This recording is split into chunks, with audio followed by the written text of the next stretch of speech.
Hello, welcome to Understanding Your Water, a project of RiverWise.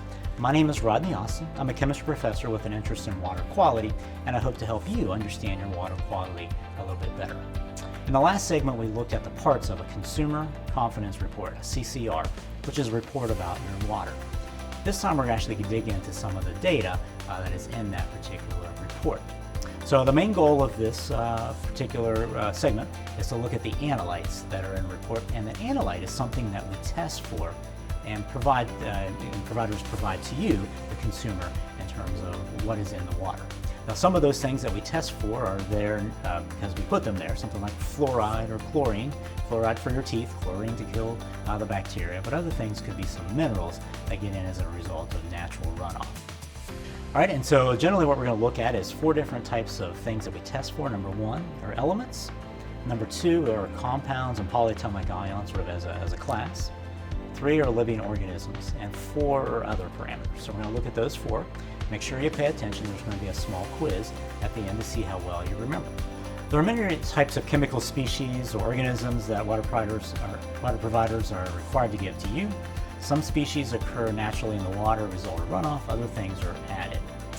Other things, as I said, are as a result of pipes, so that would be something like lead and copper, which are there because of household pipes where water comes into contact with those, and then those are naturally leached into the water. So let's talk about the 4 types of things that we find in water quality report, and hence in your water. First, you might remember the periodic table of the elements. This is a table, 118 elements that are there, and these are the building blocks of the universe. Of those 118, about 90 are found to be naturally occurring. The other ones have been made in some lab, but they're not actually found in nature. And so in the periodic table, we find elements, and those include things like carbon, hydrogen, oxygen, copper, all of those types of building blocks. They all have different types of properties, and so they can be used to make, say, the clothes that you're wearing, the chair that you're sitting, or maybe the phone that you're using.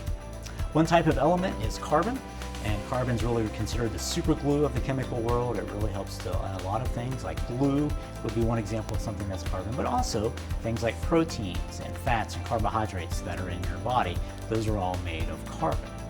In terms of water treatment, one of the ways that we might see carbon is that many providers, maybe you at home, have a carbon filter, right? So a charcoal filter, and that's primarily just pure carbon, and it basically pulls out some contaminants like chlorine and a few other things that might be in your water. So carbon would be one type of element. A second element is copper. All right, so copper is there because it comes into contact, water comes into contact with your copper pipes. You might ask, well, how in the world is this metal pipe, which is hard, how's it getting into water? And the answer is that sometimes the metals can be converted into ions, that is charged species, so the copper has a charge to it, and that's individual items, so that can actually dissolve in water quite easily, and then it can be in your water. All right, so that's how something really hard like a metal can be in there. So that would be copper.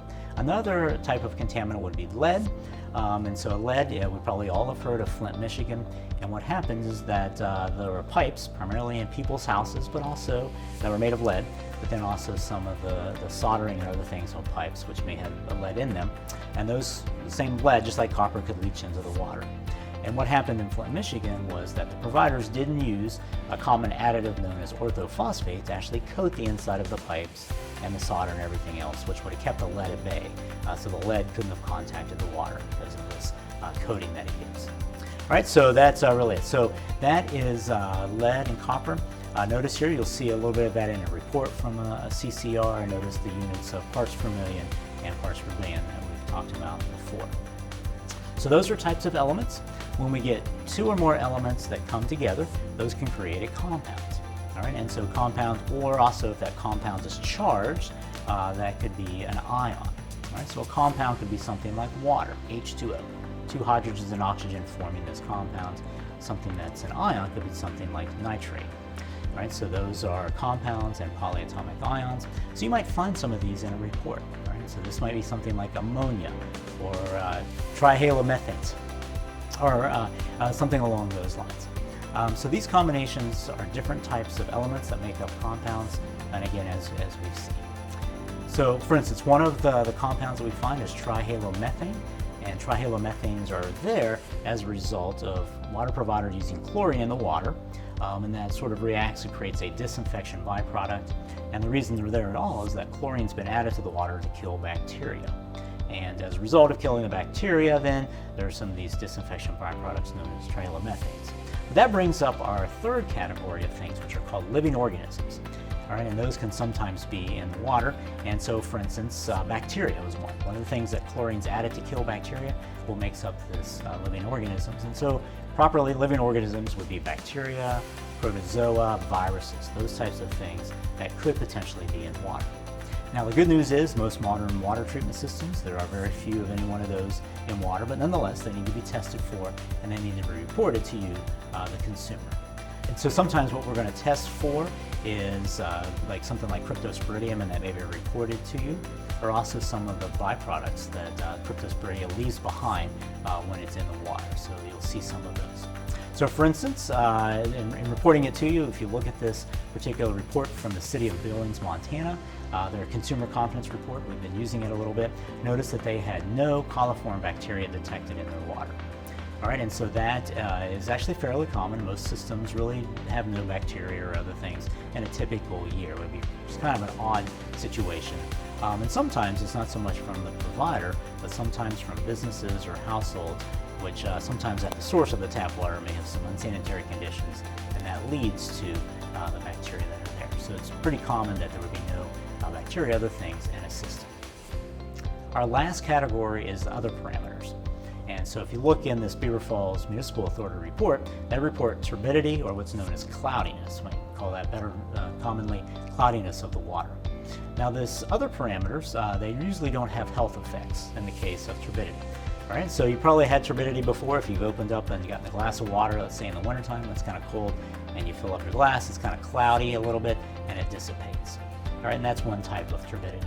Probably the type that most providers are really testing for is sometimes when there can be runoff from the soil and other things that get into the river or the lake where the provider gets their water for, and they pump that in, and as they're even cleaning it, it can still lead to a little bit of cloudiness. Right? And so again, no health effects, but kind of unsightly to look at a glass. Notice in this report from Beaver Falls Municipal Authority, they report this in units of NTU. That's not one that we've talked about before, and that's a nephelometric turbidity unit, NTU, and it's sort of specific for turbidity, and it's measured on an instrument with calibration. Notice also in the City of Billings, Montana report that they include hardness and alkalinity and a few other things, 2 other metals that are there that really don't have a lot of health impacts or almost no health impacts, but again are provided for you for your information. As an example, hardness is one that doesn't impact health, but however, if the water's too hard, it can leave scale in your bathtub or perhaps in your water heater, and that can impact the cleanliness of it or have the life of a water heater. So knowing what that is can be helpful to you. In all, knowing the difference between these elements, compounds, and polyatomic ions, living organisms, and other parameters can be helpful as you read your water quality report. In fact, let's take a little quiz to see if you remember which one's which. So on the screen, there are going to be 4 things, and I want you to classify them as either an element, a compound or polyatomic ions, or one class, living organisms, or another parameter. So take a few seconds to think about that, and I'll walk you through it. So how did you do? Well, barium, first one on the list, that's in the periodic table, and so that's an element. Number 2 is bacteria, and that's a living organism. Recall the coliform bacteria from earlier. Turbidity is an other parameter, we just talked about that, no major health impacts.